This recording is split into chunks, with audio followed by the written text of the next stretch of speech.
Doncs aquí teniu un petit tastet d'aquest Pazzo al Teatre Versus Glòries fins al 2 d'abril. La teniu i dèiem que parlaríem de circ, perquè de fet el circ és l'escenari d'aquesta història, un debat, un diàleg intergeneracional entre dues persones que les tenim aquí al plató. Per tant, anem saludant ja els nostres convidats. Jordi Benacolocha, què tal? Molt bona tarda.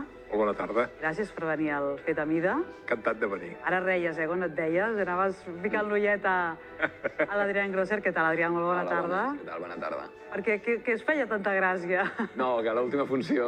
Una funció d'una. Els fallos que passen, perquè que només els veiem nosaltres. Aquelles coses, no? Aquelles coses que passen. L'última va passar una coseta que passava justament en aquest moment i m'ha fet gràcia. Però al director segur que no se li passa. Roberto G. Alonso, què tal? Molt bona tarda. Bona tarda. No sé si entenies aquest llenguatge. Sí, perquè me l'havien explicat. Jo no havia vist aquesta funció, però quan els hi pregunto, els hi faig el parte, allò, què? Feu-me el parte. Llavors me van dir, mira, va passar això. Petita anècdota, però vaja... Podem explicar-ho o no ho entendrem, potser, els que som els foranis de l'obra? No cal, perquè és fora de context. No s'entendria massa. No s'entendria. D'acord, deixem aquí, respectem la intimitat de les anècdotes a dins de l'obra. Pazzo, com dèiem, aquest diàleg entre dues generacions molt diferents, amb el circ com a eix vertebrador d'aquesta història. Bueno, Roberto, explica'ns, què és Pazzo? Pazzo, la veritat és que el circ és el contenidor i l'excusa per explicar una història d'amor-odi entre dues persones que es necessiten, que conviuen, una història intergeneracional, on hi ha dues edats molt diferenciades, dues generacions diferents, que intenten dialogar però que veuen que també tenen moltes diferències entre ells. Diguem que és la relació... Parla de relacions humanes, i el circ és l'excusa. Relacions humanes entre els dos personatges que feu vosaltres, el Francesco i el Darius, com dèiem, generacionalment molt diferents, hi ha 50 anys de diferència entre vosaltres, tant els personatges com a la vida real. Com a la vida real i tant. No m'equivoco, no? No s'especifica l'edat dels personatges? No. Però es pot interpretar que hi ha una... Que és la mateixa que tenim nosaltres. Quan va néixer l'Adrián, jo ja era vell.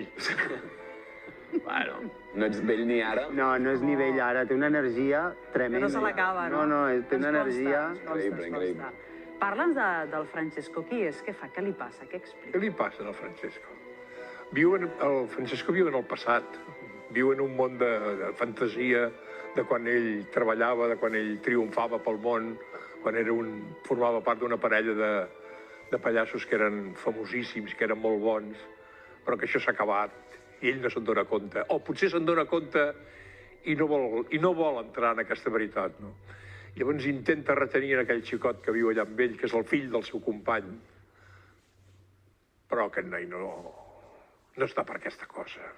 El fill del Tonino, que era el teu company... El Tonino, que era el seu pare, i que era el meu company. Que l'acompanyaven a l'època de glòria. I que era l'autèntica figura de la parella, eh? Vull dir que jo no deixava de ser el complement del... El Tonino era el gran, no? Jo voldria tornar-ho, però és molt difícil. I tu ets el fill del Tonino, el desaparegut Tonino. Exacte. Darius, que tu no estàs per reviure circ ni connectes amb aquest... No, bueno, ni t'hi veus. a veure, jo crec que el Darius ha crescut aquí i sí que connecta en el sentit de que és la seva vida també, fins ara, perquè ha nascut quan aquest circ està en màxim esplendor i ells sortien i se n'anaven a fer gira. I ell ha crescut aquí i ha anat veient també la decadència del circ i com cada cop està més destruït pel temps. I ara el Darius està en un punt, doncs, com ell està anclat al passat, doncs ell té la mirada al futur i està començant a notar que no està a gust allà i que potser el que necessita és veure què hi ha a fora, aquells límits. Explica fins on puguis, vull dir, clar, que és el problema que tenim quan no volem avançar en molts esdeveniments, perquè passen coses, evidentment, i el Darius té ganes de conèixer un altre món, de conèixer altres entorns. No sé si podem explicar gran cosa més, aquí us ho deixo a vosaltres, per no desvetllar molta cosa de la trama. No, és que jo crec que ni ell mateix sap quins són aquests mons. Crec que hi ha un problema també identitari. Crec que Darius el que necessita és créixer, equivocar-se, buscar la seva pròpia identitat, què li agrada, què no li agrada, però sembla que quedant-se allà ha de agafar una herència que potser no és el que ell ha d'escollir, no? I a lo millor, al final del camí, arriba a la conclusió de que sí, de que era allò, però diguem que no... És aquella cosa que no podem imposar. Les generacions anteriors no poden imposar què és el que ha de fer el que arriba, no? Ho ha de descobrir per ell mateix, no? I això, en aquesta descoberta, en aquest camí vital, doncs es pot equivocar, pot... vull dir, i aquesta és Potser vol el circ, però vol una altra mena de circ. Clar, ho ha de No el circ descobrir que ell. jo estic buscant encara el circ de llavors. I ella, potser, el que espera és un altre circ. Vol deixar-se anar d'aquesta figura i ser independent i descobrir el que diu ell, que no depengui d'una altra persona, que depengui d'ell, i si s'equivoca, si se la fot, que sigui ell qui se la fot. I hi ha moltes vegades, jo, quan muntàvem l'obra, jo els hi deia, això és com quan, no sé, el metge o el peixater, que porta tota la vida fent aquella feina i que se l'estima i que és la seva vida, vol que el seu fill el continuï. I llavors el fill, millor, ha viscut allò des de petit, la peixateria, i diu, jo ara he de continuar aixecant-me a les 5 del matí per vendre peix. Potser el que vol és això, provar una altra cosa, veure què és el que ha de fer, i potser quan acaba i als 30 diu no, reprenc la peixateria del pare perquè és el que realment... Però li hem de donar el marge de poder-se equivocar, de poder provar, d'arriscar-se, no? I de viure la seva pròpia vida i de prendre les seves pròpies decisions, no? Roberto, per què t'engresques a tirar endavant aquest text del Félix Herzog, que ell el defineix com una opereta apocalíptica, que dit així dius, a veure, què és el que anem a veure? Què és el que t'engresca a tirar endavant el projecte? Per mi hi havia...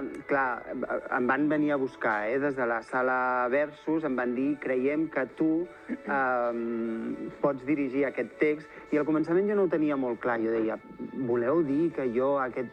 Però de seguida, i parlant amb el Fèlix, que ha estat molt generós en aquest sentit, ell ha dit, el text és aquest i fes, no?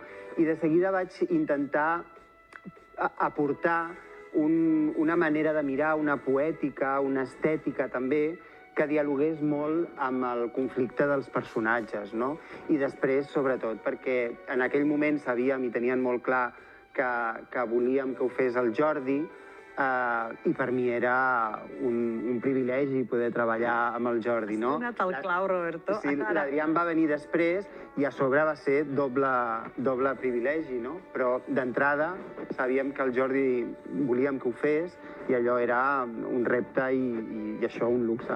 Ara dic, has donat el clau perquè l'últim cop que va venir el Jordi aquí al programa va dir, a mi no m'han triat mai els càstings. A mi m'han vingut a buscar i m'han ofert coses. Jo faig càsting i em surt llufa. Mai. Per tant, és evident i es confirma allò que ens vas dir en el seu moment, que tu han ofert, no has fet càsting per entrar a Pazzo. No, potser he fet un càsting per encedir-m'ho a mi, no? No sé. No has hagut de fer una prova d'accés. No, el que sí que va fer càsting va ser l'Adrián i jo he de dir que de seguida vaig dir, és que... Ho vas veure clar. Sí. Realment ha estat una sort i un encert. Aquesta és la veritat. Adrián, per al·lusions. Res a dir, que bé. No, jo m'ho vaig passar molt bé. Jo al final vaig anar a la prova i m'ho vaig passar a la mar de bé, que és el que hem de fer quan fem un càsting, que al final és una entrevista de feina, no? I veure també quin rotllo tens amb el director, la persona amb la que treballaràs, perquè igual, no sé, t'agrada molt el text, t'hi veus allà però no et sents a gust amb el director, jo què sé, no connecteu, però des del principi que no, va ser molt fàcil. Sí, la veritat és que, clar, és evident, tant ell com els altres, els que vam cridar per fer el càsting, no posem en dubte la seva vàlua i el seu talent com a actors. Ja ho tenen i són bons actors. Moltes vegades és trobar la peça i l'encaix de dir això, allò que jo tinc en ment que crec que ha de poder fer el personatge del Darius, li va bé al tipus d'actor i a la manera de fer i d'actuar de l'Adrián o de qualsevol altre, i jo en aquest cas ho vaig veure que sí. Ell, a més, doncs això, té també una energia... És que jo he tingut molta sort en aquest sentit perquè tots dos tenen una energia superpositiva, els assajos han estat tot fàcil, vull dir, ha estat construir, no? I això realment és una sort, vull dir, jo estic encantat, tinc molt bon record Ja sabies que et tocaria batallar sobre l'escenari amb el Jordi per això? Sí, però en cap moment ha sigut una batalla. No, Això és ha sigut un procés molt bonic. un partit en equip. Sí, és que...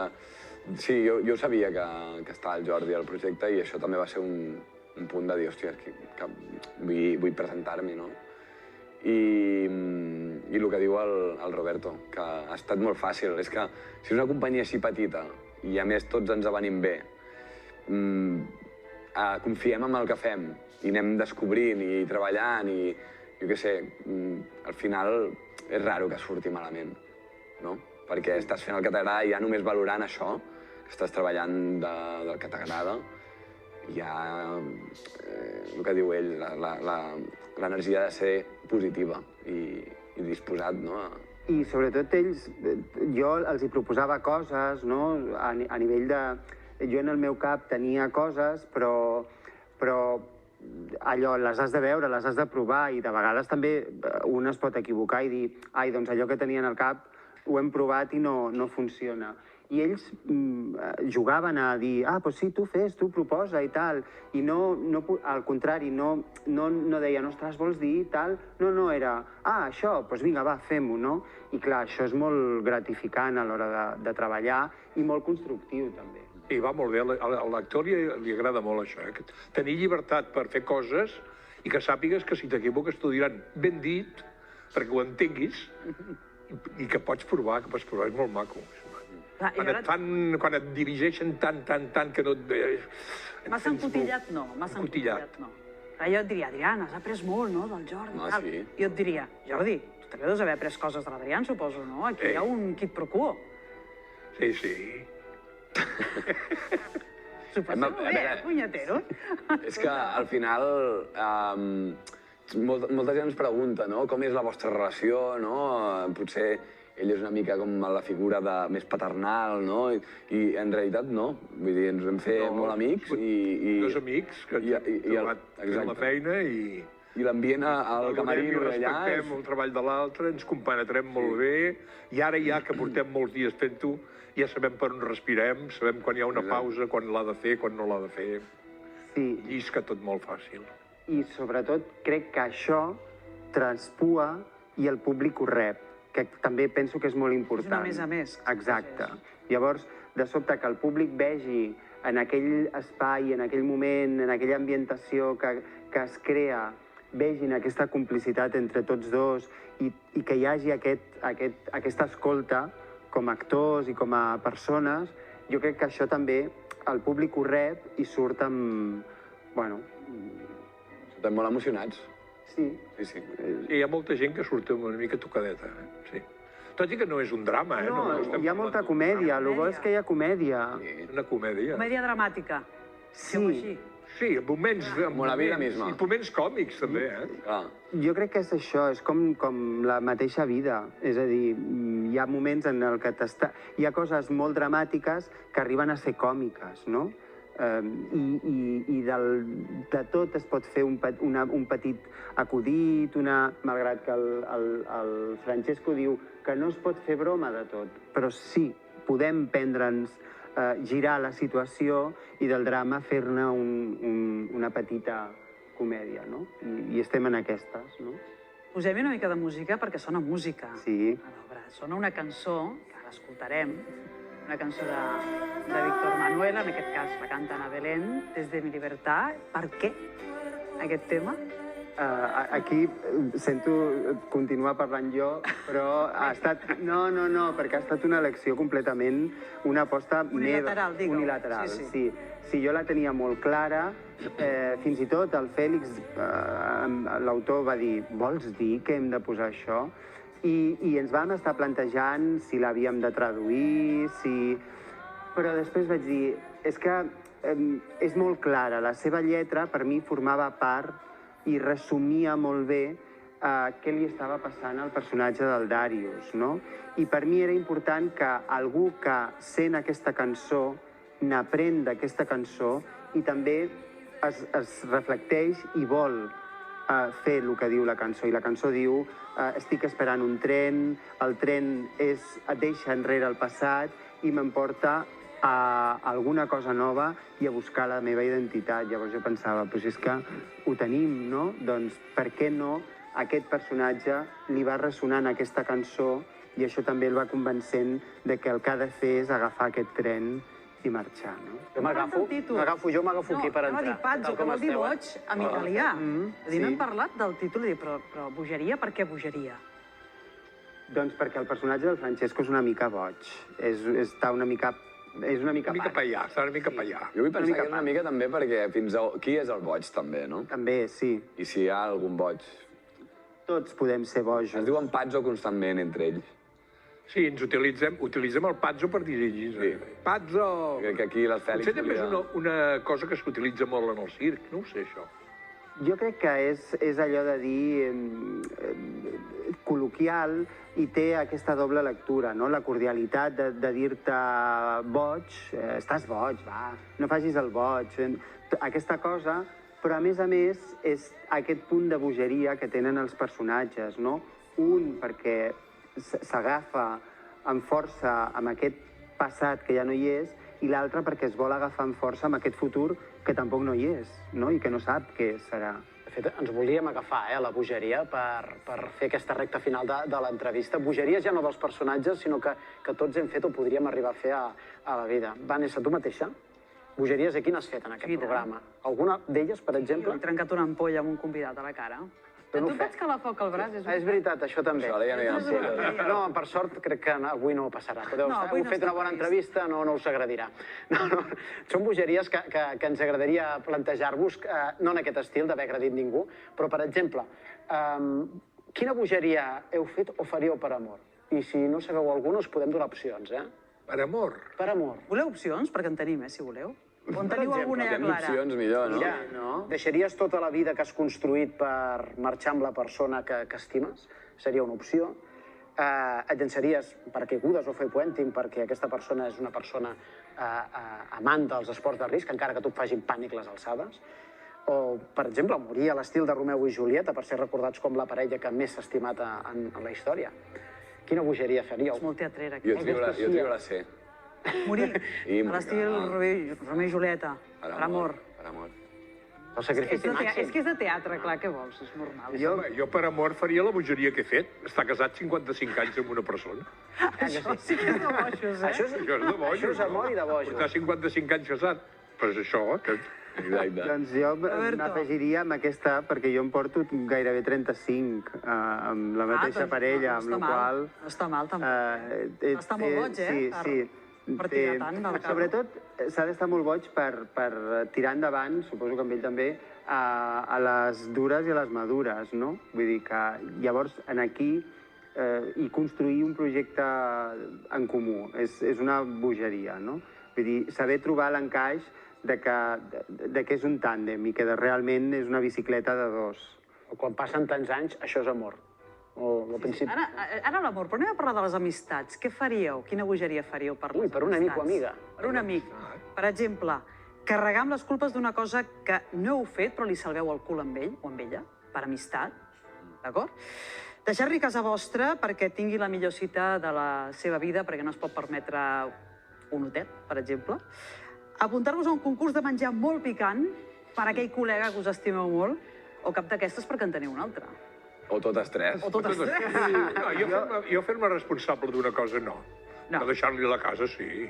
Jo ja ho he fet, això. Això ho has fet, ja? Sí, ja ho he fet, allò de dir... Mira, té. Clar, té les claus i fes... Que sigui la millor cita de la teva vida. I gaudeix. Que pugui. Clar, gaudeix. Jo també. Sí. Això ja ho he fet. I, a veure, allò de fotre't les culpes, home, sí, jo què sé, si has atropellat algú i te n'has d'anar a la presó, no. Pecat venial, no passa res. Però pecats venials sí que jo he dit, no, és culpa meva, no, que jo tal... Sí, si és una cosa d'aquest una tipus, coseta així ja també ho vull fer. Això també. Mira, I el picant no em desagrada. Totes tres, jo el que Roberto, vaig totes per tres. amistat, però bueno, és amistat amb el meu germà, que també Bueno, se'n també mor, pot ser, clar. Amistat, ja. És mirar cine de terror, per exemple, i ho vaig fent, jo sóc un cagat, No. i sé que aquella nit la passaré fatal, i tindré malsons i dormiré fatal, i miro pel·lis per amor al meu Mèrit, germà. Això també està bé. I m'agrada molt les pel·lis de terror, però em caguen. Ara tiraré pedres sobre la nostra teulada, però de vegades, per amistat, vas a veure determinades coses que dius... Això ho fem per amistat. Ei, vine a veure O no això, surts del ja. teatre, no? Sí, i llavors dius, bueno, què hem de fer per als amics? Per amics, bueno. Sí, també, veritat, també, això també també és té el seu veritat, mèrit, sí. això, Bona aquesta, Roberto, bona aquesta. Si ho fem ràpid en podem fer una Vinga, va, una altra. Per la feina. Una altra bogeria. Per la feina. Amb rapar-vos, per exemple, les celles o altres parts del cos. Sí, les celles. Anar a l'altra punta del món només per fer un càsting, menja el... Ja el Jordi, que no hi anirà. I haver de modificar el vostre cos, com engreixar-vos, aprimar-vos molt, posar-vos en plan Arnold Schwarzenegger. Sí. Però si em paguen el viatge, aniria a fer-me el càsting amb la tranquil·litat de que no m'agafaran. Seré Però a pipa. Nova Zelanda, no?, que en aquest cas està... I 5 dies més, no?, per Tinc anar un a viatge pagat. Sí, jo crec que el càsting el pots fer per Zoom. A la cella et poden maquillar. I l'altre era, no? Canviar físicament. Sí, bueno, depèn, per què no? Sí, jo normalment, potser engreixar-me no, perquè és igual a nivell de Però si et diuen, t'has de posar més catxes. Pues bueno, una mica sí. Anem al per què gimnàs. Jo aquí m'afegiria a la segona, un canvi estètic. Sempre he pensat que, ¿por qué no me piden que me ponga rubio platino? Claro. Llavors, de sobte, ros platí... És l'excusa. Sí. L'excusa de dir, És que ens agrada, mira, exigències del guión, Sí. no? En tot cas, són bogeries que no cometran. Les teniu totes a Pazzo, a la sala Versus Glòries, fins al 2 d'abril. Vull dir, espavileu, que tampoc queden tants dies, Per tant, aneu espavilant per aconseguir la vostra entrada. Roberto, Adrián, Jordi, moltíssimes gràcies. A vosaltres, gràcies. Molta merda. I fins la propera. Fins la propera. I nosaltres tornem demà, com sempre. A 2:45 de la tarda a la vostra televisió Aquí local. està. Adéu. Adéu, que vagi bé. Bona tarda. Bogeria.